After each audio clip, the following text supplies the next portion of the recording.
In the fall of 1982, the Bloomingdale Police Department in Illinois received an anonymous letter. The letter had told of a couple in a neighborhood who were supposedly selling illegal drugs. The letter said, "This letter is to inform you that you have a couple in your town who strictly make their living on selling drugs. They are Sue and Lance Gates, who live on Greenway off Bloomingdale Road, in the condominiums. Most of their buys are done in Florida. Sue, his wife, drives their car to Florida, where she leaves it to be loaded up with drugs. Then Lance flies down and drives it back. Sue flies back after she drops the car off in Florida. May 3rd, she is driving down there again in the car back. He has the trunk loaded with over $100,000 in drug. Presently, they have over $100,000 worth of drugs in their basement. They brag about the fact they never have to work and make their entire living on pushers. I guarantee if you watch them carefully, you will make a big catch. They are friends with some big drug dealers who visit their house often." This tip was then followed up by a detective, Mr. Matter. From Mr. Matter's affidavit, a warrant in DuPage County was put upon the Gates once they returned home. Once they returned to their home, a search of the vehicle found over 350 pounds of marijuana and other contraband in the trunk, and more drugs and weapons in the basement of the house.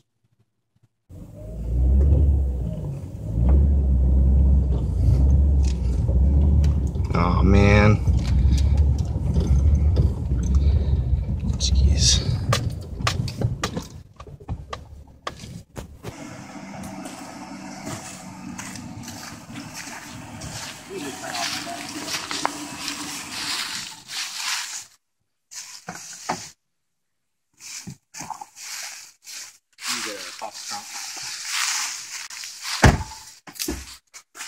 I need you out of the vehicle, do you?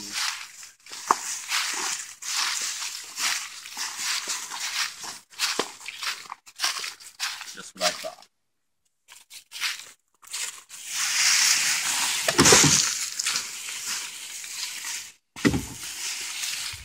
Marijuana.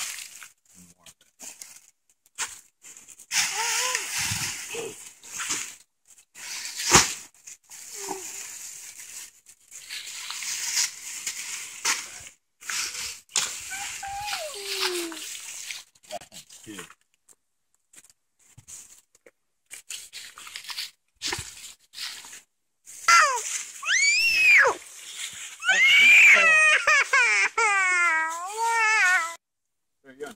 No! No! I'm innocent! I'm innocent! I'm innocent! I'm innocent! I'm innocent! No! Get up off the ground!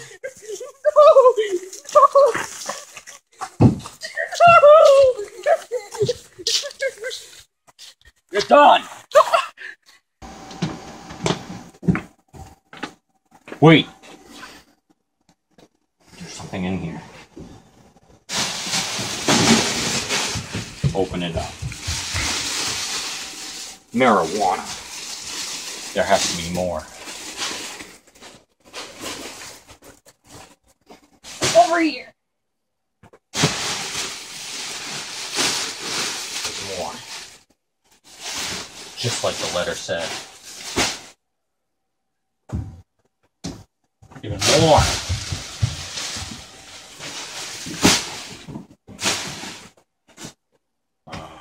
Gun. A knife.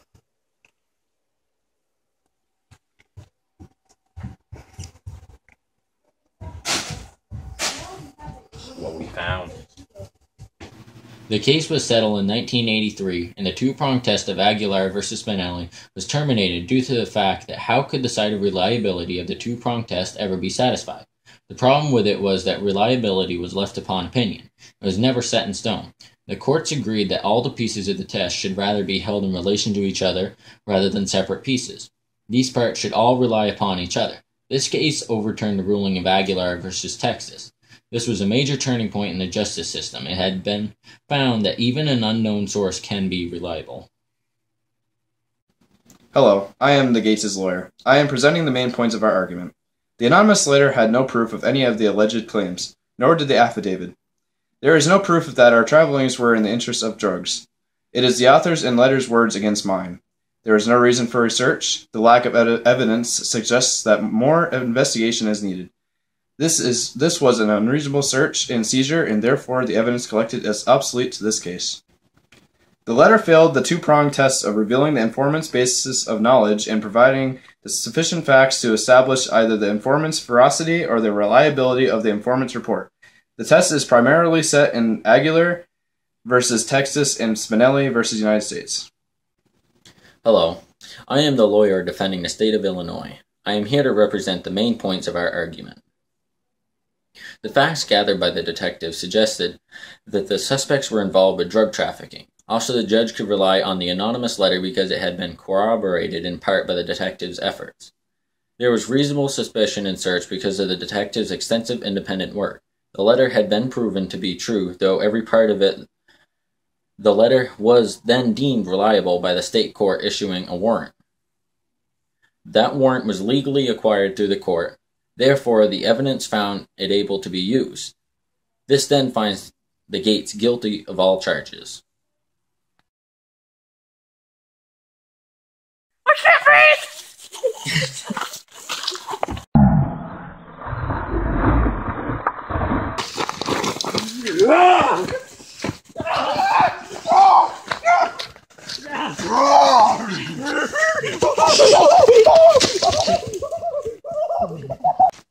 You're under arrest. No! You're